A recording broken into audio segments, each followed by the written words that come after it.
Good morning friend, welcome to my YouTube channel digital platform. आज के video में देखेंगे पॉलिटेक्निक परियोजना 2022-23 से संबंधित सभी जानकारी। इस वीडियो में देखेंगे कि यह योजना किसके द्वारा चलाया जाता है। इसके साथ ही देखेंगे कि योजना का लाभ कौन कौन से छात्र छात्राएं ले सकते हैं तथा इस परियोजना के तहत कौन कौन से आप कोर्स कर सकते हैं। क्या कोर्स करने के लिए इसी तरह की आपसे चार्ज भी ली जाती या फिर इस कोर्स जो अवधि है वह कितनों दिनों की है, तो यह सभी जानकारी इस वीडियो में देखेंगे। यदि आप चैनल पर फर्स्ट बार विजिट किए हैं तो चैनल को सब्सक्राइब कर लेंगे, बेल आइकन को प्रेस कर लेंगे ताकि इस तरह की नॉलेजफुल वीडियो जब भी अपलोड तो सबसे पहले जानकारी आपको। आप यहाँ से देख सकते हैं कि एक शॉर्ट नोटिफिकेशन जारी करके मानव संसाधन विकास मंत्रालय भारत सरकार द्वारा यह जानकारी दी गई। नवीन राजकीय पॉलिटेक्निक पाटलिपुत्र पटना द्वारा विकलांग व्यक्तियों के लिए पॉलिटेक्निक परियोजना के तहत यह कोर्स कराया जा रहा है तथा कोर्स बाद प्लेसमेंट भी कराया जा रहा है। इसके साथ ही देख सकते हैं कि विकलांग व्यक्तियों के लिए व्यावसायिक प्रशिक्षण एवं कुशलता विकास हेतु विभिन्न व्यवसाय में नामांकन हेतु यह सूचना पत्र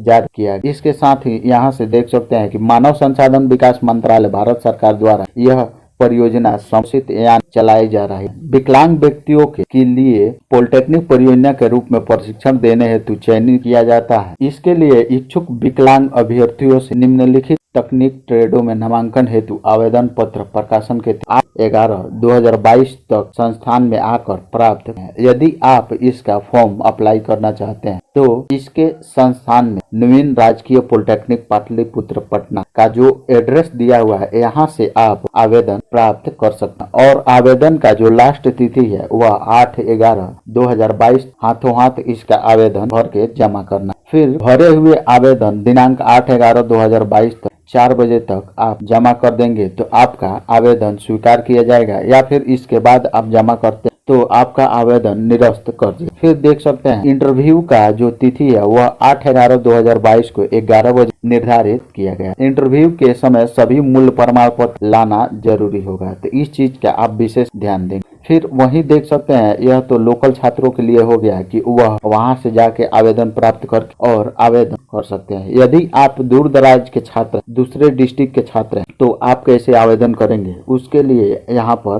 प्रोसेस दिया हुआ है। दूर दराज के छात्र इंटरव्यू के दिन भी फॉर्म भर सकते। आप इस चीज का ध्यान देंगे कि 8/11/2022 का 11 बजे इंटरव्यू रखा गया है। तो आप यदि दूसरे डिस्ट्रिक्ट से हैं तो आप 8/11/2022 ही जाएंगे और वहां पर फॉर्म भर के जमा कर देंगे और फिर उसी डेज में आपका इंटरव्यू होगा। और यदि आप सिलेक्ट होते हैं तो आपको परियोजना में एडमिशन मिल जाएगा, या फिर पास नहीं होते हैं उस स्थिति में आपको निरस्त कर दिया। फिर यहाँ से देखेंगे किन किन तकनीकी शाखाओं में आप यह प्रशिक्षण चलाया जा रहा है। तो आप देख सकते हैं पहला जो तकनीकी प्रशिक्षण शाखा है वह कंप्यूटर साइंस है और दूसरा इलेक्ट्रिकल में यह कोर्स आपको कराया जा रहा है। फिर यहाँ से आप देख सकते हैं कि ट्रेड का नाम यहाँ से दिया। तो यदि आप कंप्यूटर साइंस क्षेत्र में करते हैं तो उसमें 2 ट्रेड है, पहला MS ऑफिस और दूसरा डाटा एंट्री का कोर्स है। वहीं आप इलेक्ट्रिकल में करते हैं तो कॉइल वाइंडिंग जैसे में विद्युत मोटर और पंखा का जो कॉइल वाइंडिंग होता है उसके बारे में बताया जाएगा, और दूसरा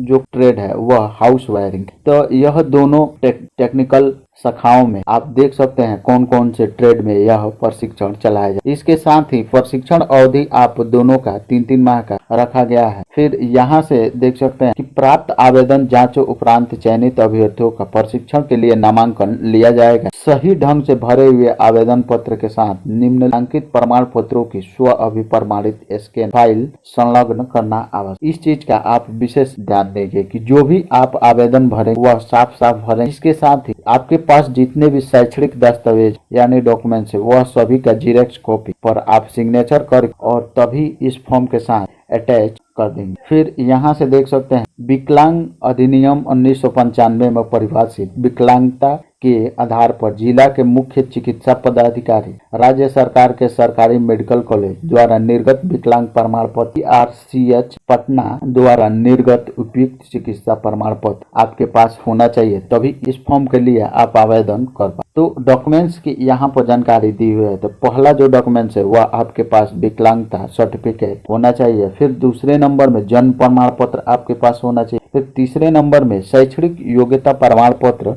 होनी चाहिए, यानी आप 10वीं किए हैं तो 10वीं के 12वीं किए हैं तो 10वीं 12वीं दोनों। वहीं आप स्नातक किए हैं तो आप तीनों का डॉक्यूमेंट इसमें अटैच करें। फिर यहाँ से देखेंगे कि अस्थि विकलांग की स्थिति में विकलांगता दर्शाता हुआ हाल ही 2 फोटो भी आपको यहाँ पर देना। तो इस चीज का आप ध्यान देंगे कि जिस भी आप अंग से विकलांग है वह ऐसे फोटो खिंचवाना है कि वह आप यहाँ पर दिखना चाहिए। तो 2 फोटो आपको विकलांगता का यहाँ जिस दिन आप आएंगे उस दिन या फिर फॉर्म भरते हैं तो उसमें 2 फोटो अटैच करना जरूरी। फिर यहाँ से 5वें नंबर में देखेंगे बाधिर विकलांग आवेदकों के लिए ऑडियोग्राम तालिका जो है वह इसमें लगाना जरूरी है। फिर आपको अपना आधार कार्ड का छाया प्रति लगाना है। फिर बैंक पासबुक की छाया प्रति यानी जेरॉक्स कॉपी इसमें लगाना है। विकलांगता के आधार पर संस्था द्वारा अभ्यर्थियों को उपयुक्त तकनीकी ट्रेडों का आवंटन किया जाएगा। प्रशिक्षण में उत्तीर्ण परीक्षार्थियों को संस्थान द्वारा प्रशिक्षण प्रमाण पत्र निर्गत किया जाएगा, जिसके आधार पर उन्हें सरकारी गैर सरकारी संगठनों में रोजगार के अवसर प्राप्त हो सकते। विकलांग प्रशिक्षार्थियों को प्रशिक्षण अवधि में छात्रवृत्ति, यातायात भत्ता, पुस्तक इत्यादि भारत सरकार द्वारा निर्गत मार्गदर्शिका के आलोक में राशि उपलब्ध होने रहने पर संस्थान द्वारा देय हो। तो इस चीज का आप विशेष ध्यान देंगे कि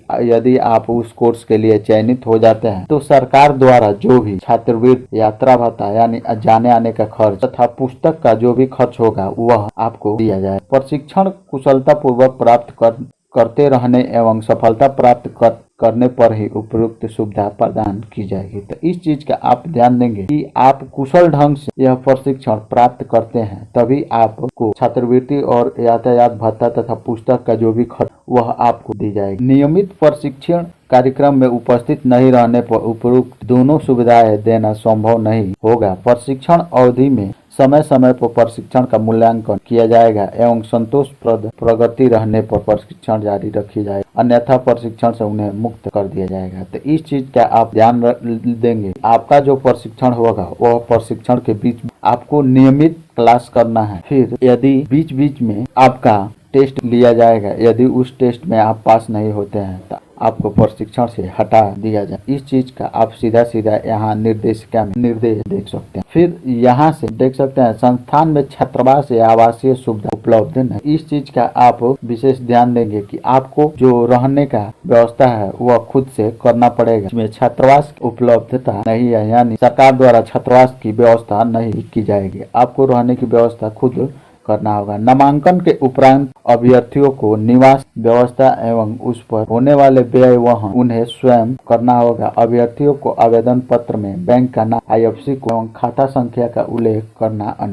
तो आप जो भी फॉर्म भरेंगे उस बैंक का account number, IFSC code enter करना जरूरी है, ताकि जो भी छात्रवृत्ति की राशि है या फिर यातायात का जो भी आपका राशि है वह उसी अकाउंट में ट्रांसफर किया जाएगा। तो यह चीज आप सही भरें। फिर नोट में यहाँ पर दिया हुआ है उपरोक्त के संबंध में किसी भी प्रकार के यदि आप जानकारी चाहते हैं तो दिए गए नंबर पर आप संपर्क कर सकते हैं। यह जो शॉर्ट नोटिफिकेशन है यह जारी किया गया है नवीन राजकीय पॉलिटेक्निक कॉलेज पाटलिपुत्रा पटना के जो प्राचार्य सह मुख्य समन्वयक उनके द्वारा यह नोटिफिकेशन जारी किया गया। तो योजना से संबंधित जो भी जानकारी आप लेना चाहते हैं तो यहाँ नंबर दिया हुआ है, यह नंबर आपको डिस्क्रिप्शन बॉक्स में भी देखने को मिल जाएगा। तो वहाँ से आप इस पे कॉल करके और जो भी जानकारी लेना चाहते हैं वह जानकारी ले सकते हैं। आई होप कि मेरे द्वारा दी गई जानकारी को समझे होंगे। मिलते हैं इसी तरह के नेक्स्ट नॉलेजफुल वीडियो में। जय